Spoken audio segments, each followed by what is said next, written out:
चाहे आप सुबह पढ़ो, दोपहर को पढ़ो, शाम को पढ़ो, रात को पढ़ो, नो मैटर, आपको जब कंफर्टेबल लगता है पढ़ सकते हो। और दूसरी बात कि आप जिस भी तरीके से तैयारी करते हो और आपको जिससे भी बेहतर रिजल्ट मिलता है वही तरीका आपके लिए सबसे परफेक्ट है। तो अब आते हैं सीधे पॉइंट पे और ये देखते हैं कि एग्जाम्स के दौरान हम कैसे 10 से 12 घंटे तक तैयारी कर सकते हैं। Number 1, starting date of your exam.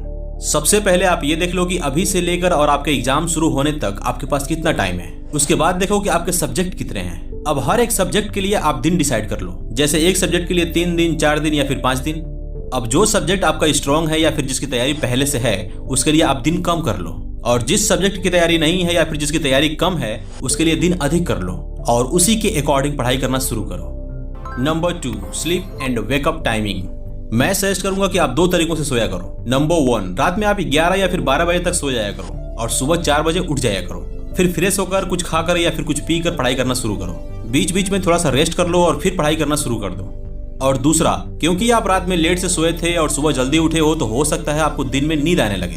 तो दिन में सोने के 2 तरीके हैं, या तो आप एक ही बार में 30 to 40 मिनट तक सो लो, और दूसरा कि जब आपको ऐसा लगे कि आप पढ़ते पढ़ते थक गए हो या फिर आपको ऐसा फील हो कि अब मुझसे याद नहीं हो रहा है तो आप बीच बीच में 10 मिनट का पावर नैप ले लिया करो।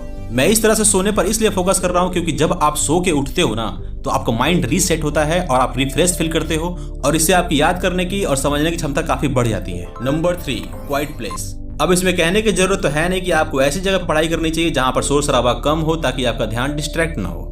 Number 4, study time. जब आप पढ़ो तो सिर्फ पढ़ो। ऐसा नहीं होना चाहिए कि आपकी नजरें तो किताबों में हैं लेकिन आपका दिमाग कहीं और है। आप तन से और मन से सिर्फ पढ़ाई करो और क्लियरली याद किया करो। ऐसा नहीं होना चाहिए कि आपके एक सवाल का आंसर दूसरे सवाल के आंसर में जाकर के मिक्स हो जाए। और जो कुछ भी आपने याद किया है उसको और स्ट्रांग करने के लिए उसे लिख लिया करो, क्योंकि जब आप किसी चीज को लिख करके याद करते हो तो वो चीजें याद तो होती ही हैं, साथ ही साथ आपको लिखने की प्रैक्टिस भी हो जाती है।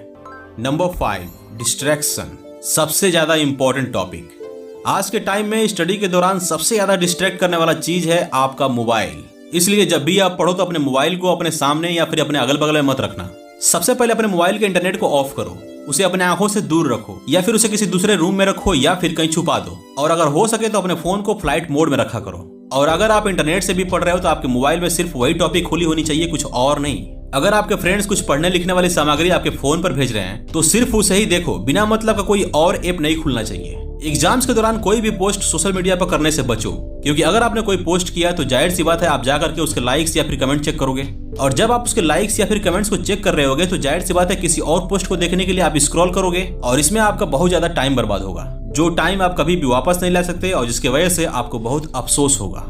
इसके अलावा कोई भी छोटी मोटी पार्टी को अवॉइड करो, क्योंकि अगर आपके नंबर कम हुए तो उस कम नंबर की भरपाई ना तो वो पार्टी करेगी और ना ही उस पार्टी में शामिल हुए लोग करेंगे।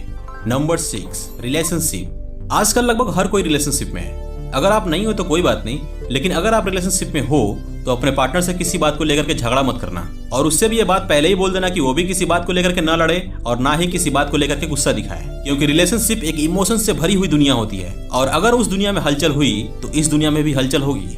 इसके साथ ही अगर आप अपने पार्टनर से बात करते हो तो कोशिश करना कॉल से बात करना, चैटिंग करने से बचना, क्योंकि चैटिंग में काफी ज्यादा टाइम जाता है। अपने पार्टनर से बात करने के दौरान ज्यादा रोमांटिक होने से बचना, क्योंकि अगर आप ज्यादा रोमांटिक हुए तो आपका ध्यान काफी समय के लिए डिस्ट्रैक्ट हो सकता है। Number 7, food. एग्जाम्स के दौरान खाना हल्का और हेल्दी खाने की कोशिश करनी चाहिए। अगर आप नॉनवेज खाते हो तो कोशिश करना कि इस दौरान कम ही खाओ या फिर इसे अवॉइड ही करो। हाँ, पानी, जूस वगैरह ठीक मात्रा में लेते रहो। इस तरह की टाइमिंग की वजह से आपका हेल्थ थोड़ा डाउन होगा, लेकिन ये थोड़े दिन की ही बात होती है, इसलिए परेशान मत होना। Number 8, control yourself. बीच बीच में कभी कभी आपको गुस्सा आएगा, आप फ्रस्ट्रेट होगे, आपको स्ट्रेस फील होगा, लेकिन ये सब नॉर्मल है। एग्जाम का स्ट्रेस होना एक नॉर्मल सी बात है। ये स्ट्रेस आपके अंदर होना ही चाहिए, क्योंकि इससे आपको फोकस करने में काफी मदद मिलता है। Number 9, focus on next. जब भी आप एग्जाम देकर के आओ तो जो हो गया सो हो गया, उसी दिन से आप दूसरे पेपर की तैयारी करने में लग जाओ। और अगर आपने यहाँ तक ये वीडियो देख लिया है तो लास्ट वाला पॉइंट आपके लिए स्पेशल है। Number 10, don't be afraid. देखो, एग्जाम्स का एक हवा होता है, एक डर होता है, जो डर हमारे दिमाग में भर दिया गया है, बट ये डर पहला पेपर देने के दौरान ही निकल जाता है। इसलिए तैयारी सही रखो और बिंदास रहो। एक बात याद रखना कि एग्जाम्स इसलिए होते हैं ताकि हम अपनी योग्यता को साबित कर सकें, और मुझे नहीं लगता कि आप खुद को साबित करने से पीछे हटोगे। सो जाओ और एग्जाम में कमाल करके दिखाओ। Good luck.